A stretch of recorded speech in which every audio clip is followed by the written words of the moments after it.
Setiap manusia yang bernyawa pasti merasakan kematian, mereka akan dikubur di dalam tanah.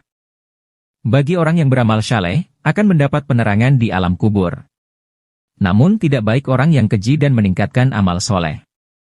Orang-orang yang meninggalkan amal soleh akan mendapatkan siksa kubur yang amat pedih. Ada beberapa bentuk siksaan yang akan terjadi di alam kubur. Bagi orang yang meninggalkan amal soleh, mereka akan disiksa oleh para malaikat dan tidak akan mendapat ampunan, karena tidak memaksimalkan kesempatan mengerjakan amal soleh di dunia. Lantas apa saja bentuk siksaan yang ada di alam kubur itu? Berikut bentuk siksa kubur. Bagi orang yang zalim dan berbuat jahat semasa hidup.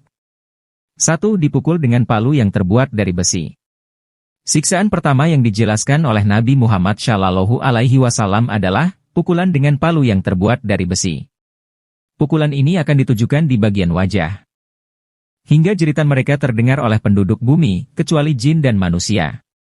Siksaan ini ditujukan kepada orang-orang yang mengingkari perintah-perintah Allah dan Rasul-Nya. Sebagaimana dijelaskan oleh Rasulullah SAW dalam hadisnya. Adapun orang kafir atau munafik, maka kedua malaikat tersebut bertanya kepadanya, "Apa jawabanmu tentang orang ini?" Rasulullah SAW, ia mengatakan, "Aku tidak tahu. Aku mengatakan apa yang dikatakan orang-orang." Maka kedua malaikat itu mengatakan, "Engkau tidak tahu? Engkau tidak membaca?" Kemudian ia dipukul dengan palu dari besi, tepat di wajahnya. Dia lalu menjadi dengan jeritan yang sangat keras yang didengar seluruh penduduk bumi, kecuali dua golongan, jin dan manusia. Hadis riwayat muttafaqun alaih. 2. Berbagai siksaan mengerikan. Dosa-dosa selama menjalani hidup di dunia, juga akan dibalas ketika sudah berada di alam kuburnya. Berbagai siksaan akan menimpa, bagi mereka yang melakukan banyak sekali kesalahan, dan dosa. Seperti mulut yang robek, siksaan di sungai darah. Serta siksaan berupa lemparan batu. Beritahukanlah kepadaku tentang apa yang aku lihat. Keduanya menjawab, "Ya." Adapun orang yang kau lihat dirobek mulutnya, dia adalah pendusta. Dia berbicara dengan kedustaan lalu kedustaan itu dinukil darinya sampai tersebar luas. Maka dia disiksa dengan siksaan tersebut hingga hari kiamat. Adapun orang yang engkau lihat dipecah kepalanya, dia adalah orang yang telah Allah ajari Al-Quran namun dia tidur malam, dan tidak bangun untuk sholat malam.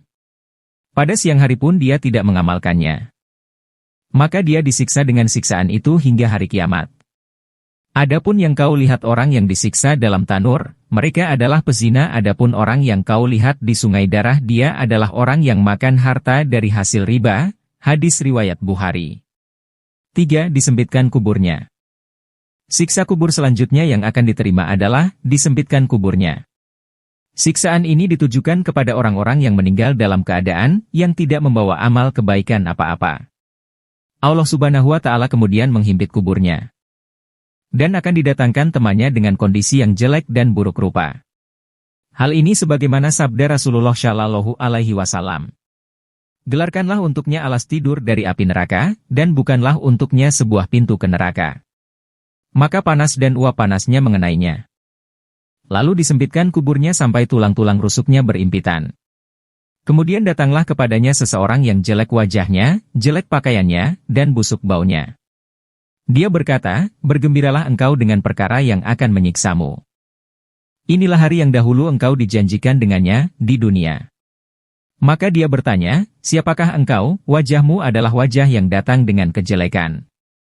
Dia menjawab, "Aku adalah amalmu yang jelek." Maka dia berkata, "Wahai Rabbku, jangan engkau datangkan hari kiamat." Hadis riwayat Ahmad, An-Nasai, Ibnu Majah, dan Al-Hakim.